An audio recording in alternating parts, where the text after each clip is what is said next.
Hello, I'm Alan from Exa Foundation. Now, I want to introduce you to Connor. Connor's from Kent.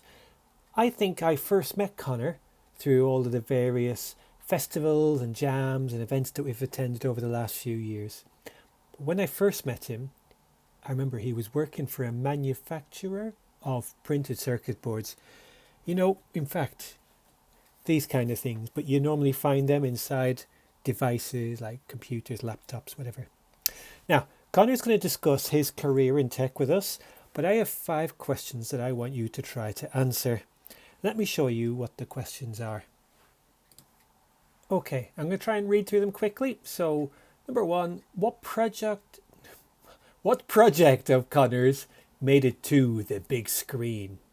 Question number two, which inside secret does Connor reveal about a famous droid? Question number three, how did Connor ensure that his CV stood out from all the others? Question number four, what dream job took 7 years of perseverance for Connor to finally land?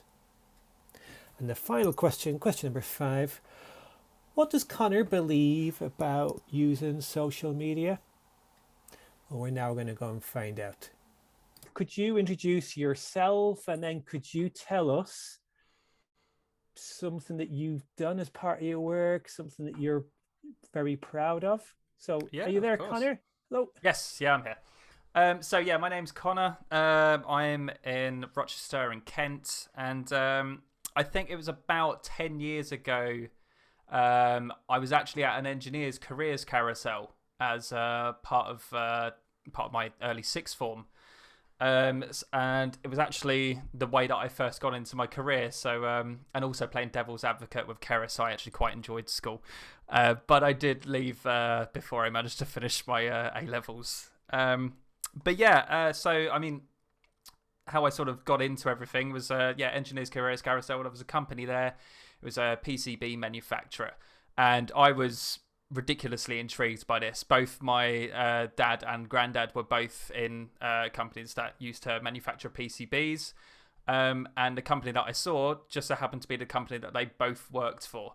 I didn't notice at the time; they didn't notice at the time, but yeah, I basically asked lots of good questions, and I made such a good impression that about a week later, there was an Instagram post done by the company saying it was the American Sam of like the "We Want You" poster, and they put a picture of my face on their Instagram post and said "We want you," and that was my sort of first sort of get in touch with us, and we want to give you a job.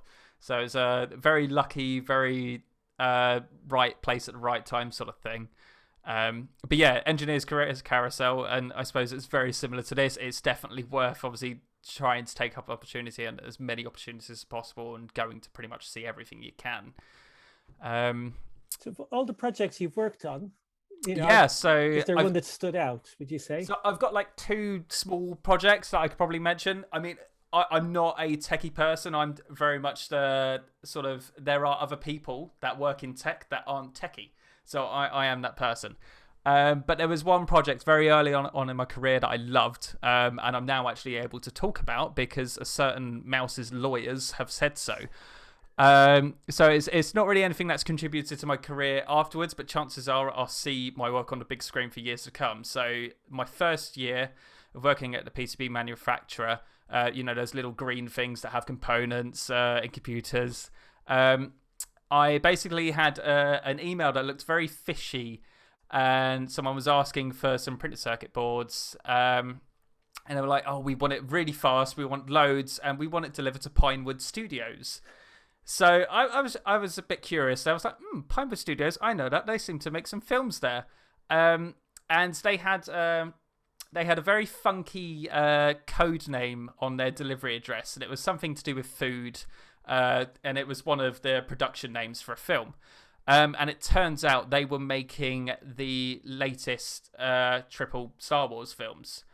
So the circuit boards they were asking for that we had to make in a very short turnaround time were for all the animatronics in all the films. So I'm quite proud that a lot of the electronics that were done were for BB-8, the little round ball thing. And interesting fact, he's not just orange on the outside. All of the circuit boards are orange on the inside as well. But yeah, that's one thing that it kind of lives on. I'm quite proud of that moment because I was part of something. I did not work for Disney. They simply subbed the work out. Just got to clarify that. But yeah, that was pretty much it from that side. So that was my sort of techie side. And on a photography side, so this is very much about perseverance. Something small, but I'm rather proud of. So there's an event called MozFest, and I've been going for many, many years. And for about 4 or 5 years, I just went there to take pictures for myself because I'm a very keen photographer, and I basically always put up my pictures on Flickr, and they kept on getting noticed and got some good views. And one of the years, I basically begged them, please, can I volunteer to do some photography, like, so you can put this on your album? I'll do it for free. And yeah, eventually they said yes. And then next year, they said, cool, we want to pay you to do some work. So I was like, oh, fantastic. And then the year after that, they contacted me saying, look, we need a lead photographer. Our in-house photographer's gone ill. Come and work for us for this time round. So it's the case of perseverance. So I mean, it was like 7 years in the making, but one of my dreams was to be the lead photographer for a huge event, and I managed to get that. Yes, it's a very long time to do it, but it's one of the things that I've sort of worked on for a long time to do, and it was kind of a nice sort of flag in the career chart on photography level. So sometimes people use the word serendipity, but or just about being in the right place at the right time. But it wasn't just that, as you said, it was perseverance. You know, you kept doing this thing and doing it and doing it. And then people will often recognize your talents and your abilities because, oh, you know, photographs, we need, what was that guy? Connor, yes, let's find him and let's get him along. Yeah, you can be, I suppose people could be considered quite annoying if they persevere so much, but what's the worst that can happen? It just try and get out there. I mean, one of the things when I was applying for my first role, I obviously had to go for a interview still, but I put quite a lot of effort into my CV. So my school actually got a brand new laser cutter, and what I did was basically I laser cut my CV out to make a good impression, and it was very branded to the company, and they were like, wow, we've never seen something as original as this. And it's just about leaving a last impression as well. So if you can do something that makes you stand out, do it. And it sounds like you've tried lots of different things, but you've also found one or two things you think, you know what, this is, you know, I'm really happy doing this thing. I'm really enjoying. I mean, it's no secret. I can see lots of cameras behind you. So you must have decided at some point, you know what, this brings me pleasure. When I take photos, it brings pleasure to other people as well. Yeah, no, absolutely. I mean, it's I think I mentioned this question earlier on, but one of the things that I would love to do and not get paid for it and just be happy doing it is being a photographer. Granted, I wouldn't want to do every like wedding photography that my family asked me to do because I want to be part of the moment. But I mean, there's events where I genuinely have a lot of fun doing it. It doesn't feel like work. And I suppose that's key to finding a good career path. If you do enjoy it and it doesn't feel like work, then you're onto something. That's something you should try and continue to do. Do you think, though, at the same time, it means you sometimes have to put up with a lot of other stuff that you don't enjoy at the same time? A couple of years ago, I would have said yes.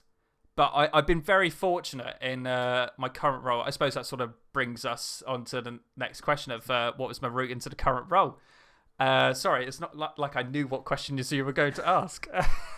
So I previously lost my last job due to the pandemic, like so many other people as well. And luckily, my boss basically recommended a job to apply for. So I applied, and then a month later, I got an email saying, look, sorry, we're actually closing this role for now because we're restructuring the company. We don't know what's going to go on.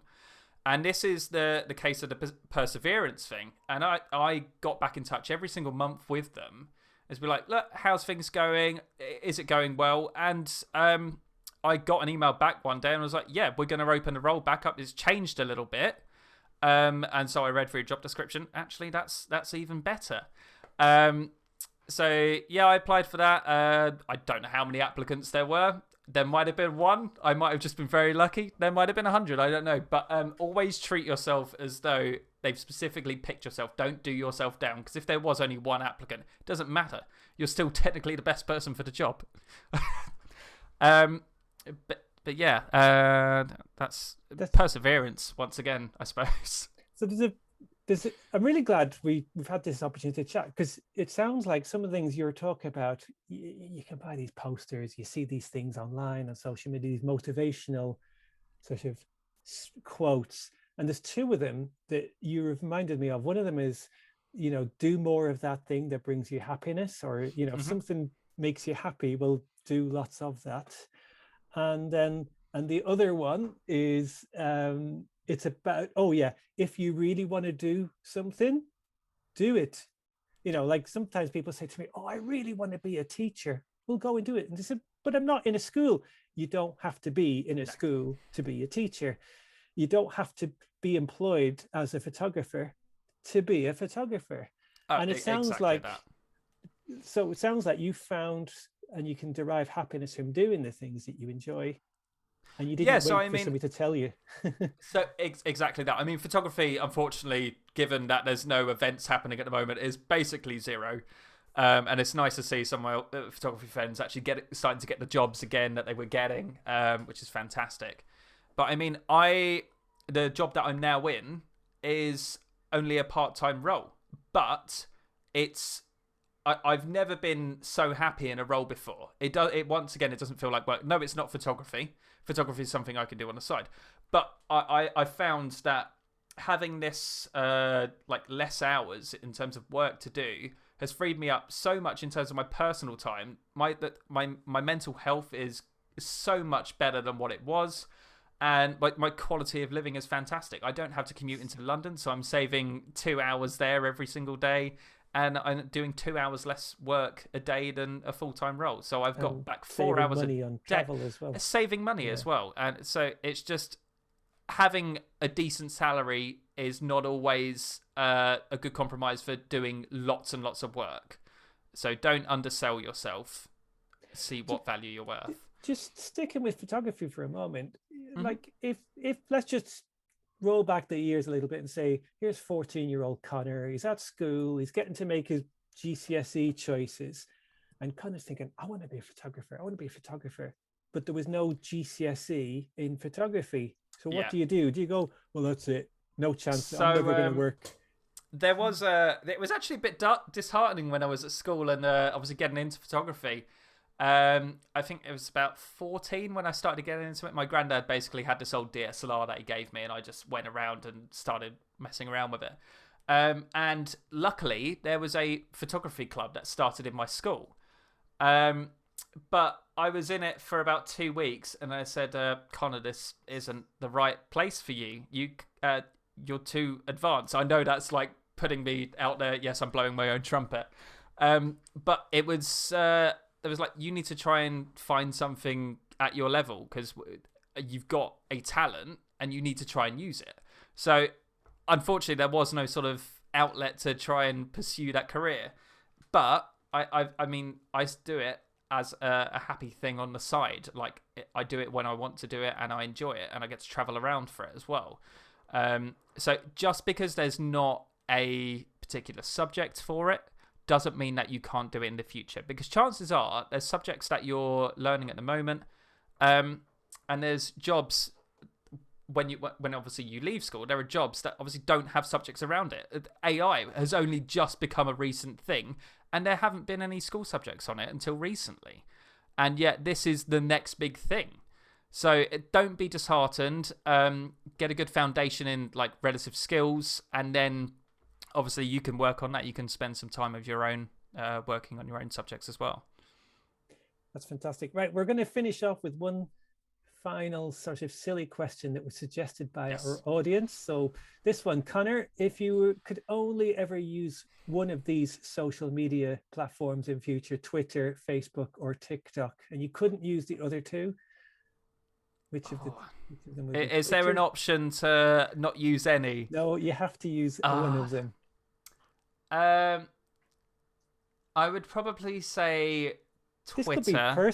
Okay, this could be personal or it could be for professional. Like you Yeah, want. so I mean, Yeah. so two ways.